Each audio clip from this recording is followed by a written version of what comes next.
To Nylon Studios. I'm Carrie Chelsea Henry, Senior Editor of Nylon, here with a very special guest today, the legend, Tori Amos. Hi, everybody. Hi, Carrie. Very good to see you today. Likewise. Thank you so much for stopping by. Thanks for having me. So I have to say congratulations, first and foremost, because you are about to release your 15th album, which is an incredible accomplishment in itself. What can you tell me a bit about Native Invader and what we can expect on that album? Well, it's an emotional record for me anyway, and the people that are listening to it are telling me it's bringing up all different kinds of emotions in a highly politicized environment that we're living in presently. It also does touch on nature to some extent, right? Nature is a character, a being on the album, and she's speaking. She's speaking in different ways through the record. But without giving away too much, what can you say that nature is saying on this album? She's saying all kinds of things. She's rattling her drums. You know, she's bringing the buffalo over the plains into your earphones and into your soul, and reminding us of our ancestors from all tribes around the globe, and that we're all made of star stuff, like the great Carl Sagan taught us. What can you tell me about your personal relationship with nature and how it's developed over time?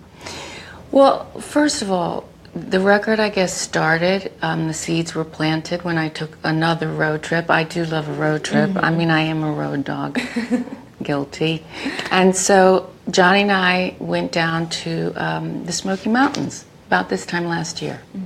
And what was important is we were able to sit with nature for many, many days. We got lost, which was scary but telling, because in getting lost, we got out of the truck and looked out over the ridges and just listened.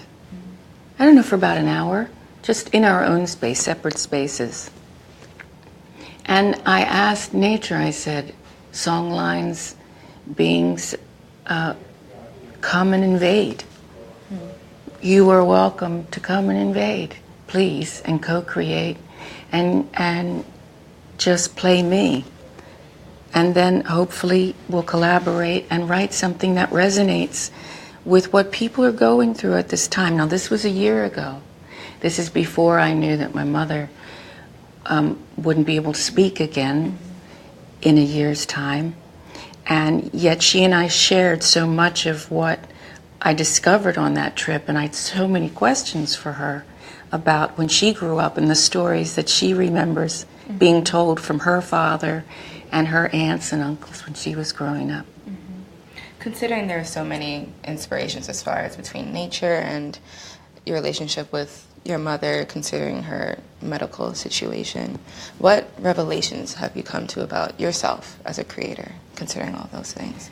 Well, the idea of communicating.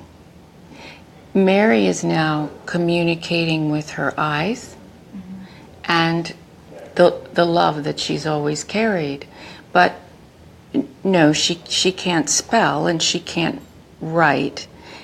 She's paralyzed partially, and there is no speech. It affected her speech. But she can, if she remembers a hymn or even a Beatles song, Penny Lane, she'll try and make the rhythm sounds. And that's been fascinating to watch and to share with her. So it's made me really appreciate, well, more than appreciate, understand the power of our words and how they can be weapons, as we see. And sometimes, and we weaponize our words, don't we, sometimes? And I see myself doing it and think, oh, you know, I really wish I hadn't done that, because I can't take it back. And you see the pain in that person's eyes when you say it. You're just maybe reacting to something that's happening in the kitchen. So Chocolate Song came out of that. And you realize, I can't take that back. Yeah, people can forgive you and you move on, but then you think, no, I want to be more conscious about what I'm saying in the moment. I want to be more present. And I think this whole experience with Mary not being able to talk has made me really value what being able to use words, what that's about. Absolutely. And on the flip side of using words as weapons, do you think they could be used as weapons for good, especially considering, you know, our political situation currently? Honey, militia of the mind. Step up. Right. Hashtag militia of the mind. Yes. Great. So, yeah, there is a song on the track list called Russia. So there is definitely a political angle to it. What's your general reaction to where you think we can go from here, politically speaking? Well, I think don't we all really need to not be in reaction mode because that's then when we aren't grounded, and then we get drawn into somebody else's energy field that can be very distracting.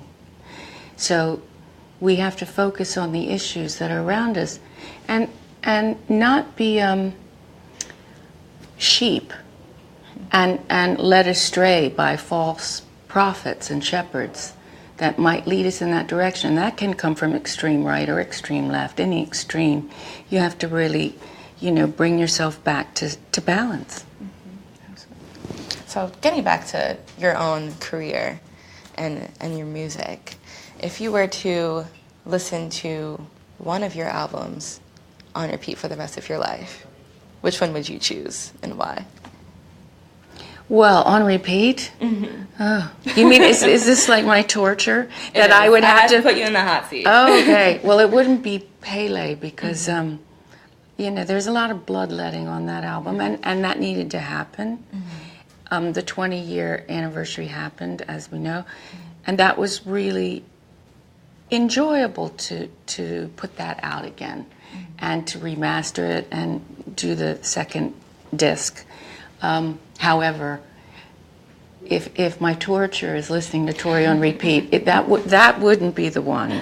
Right. So I'm not sure what would be the one, but I know that wouldn't be it.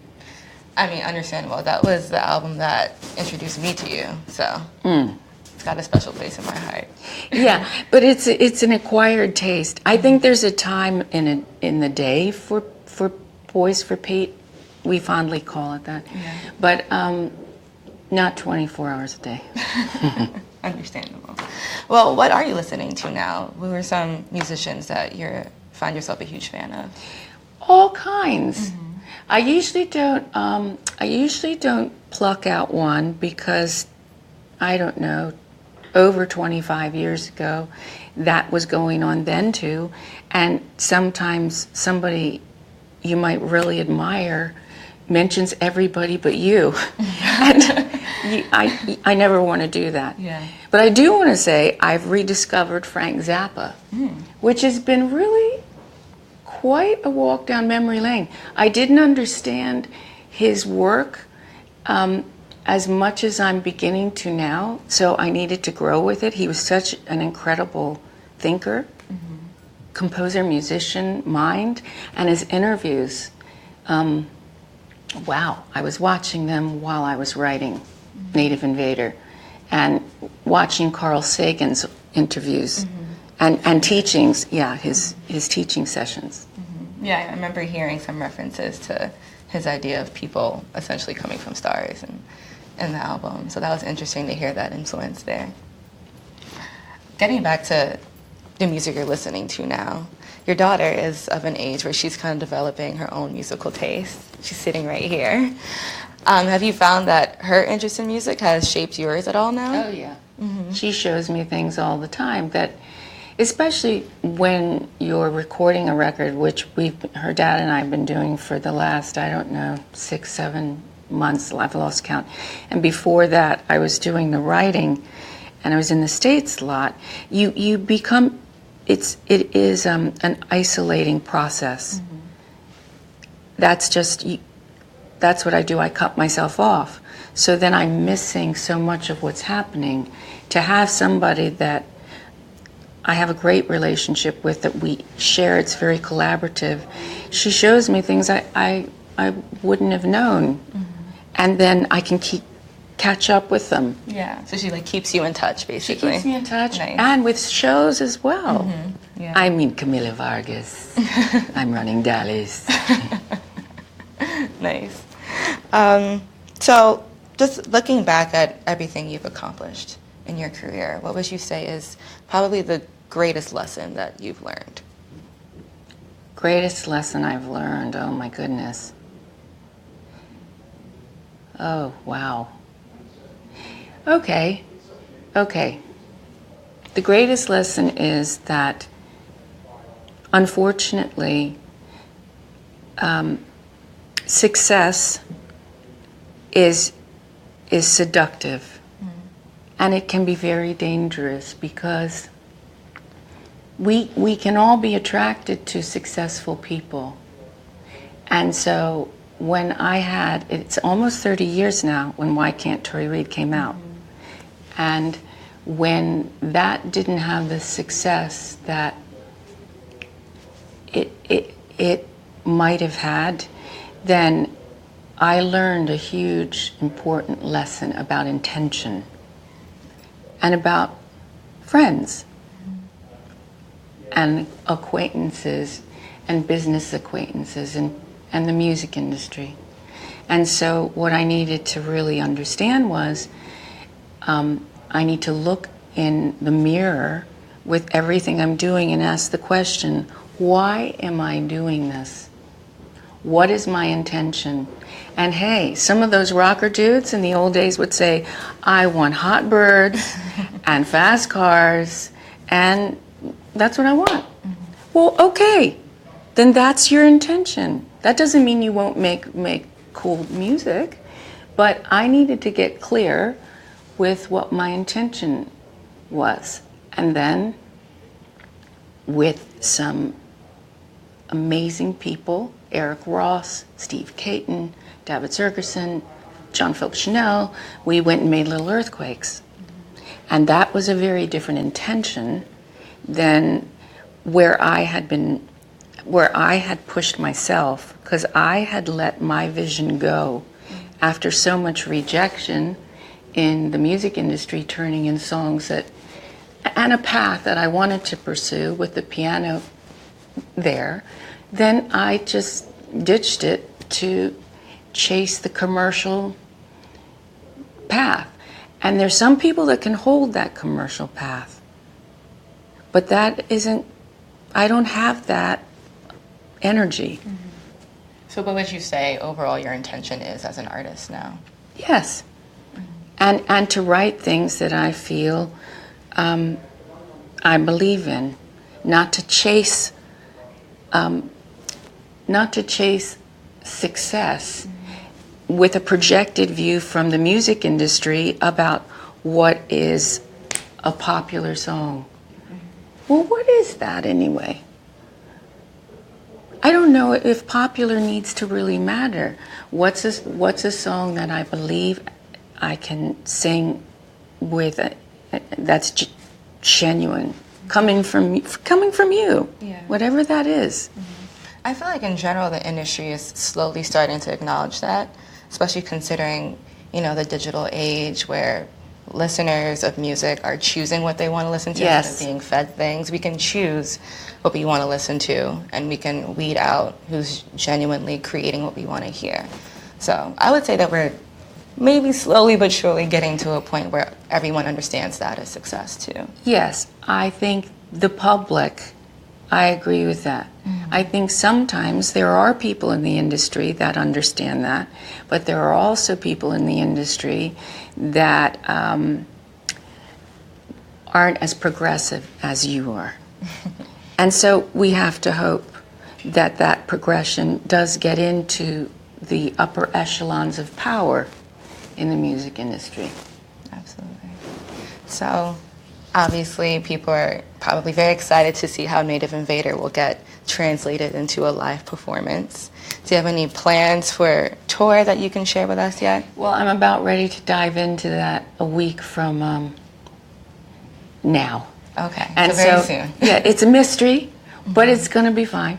And the thing is, I feel like this tour is really about the collaboration of energy of what people are bringing, their experiences in the last year, what they're learning, what they want to communicate. Because I'm learning things from people that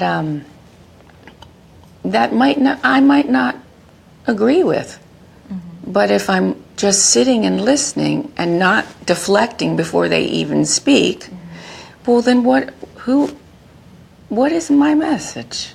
So I'm really in a place of listening, and then I believe that translating then what that energy is into the live show that night, the set will be what it is, the songs will be what they are, the arrangements, there'll be variations on the theme because Native Invader is highly produced.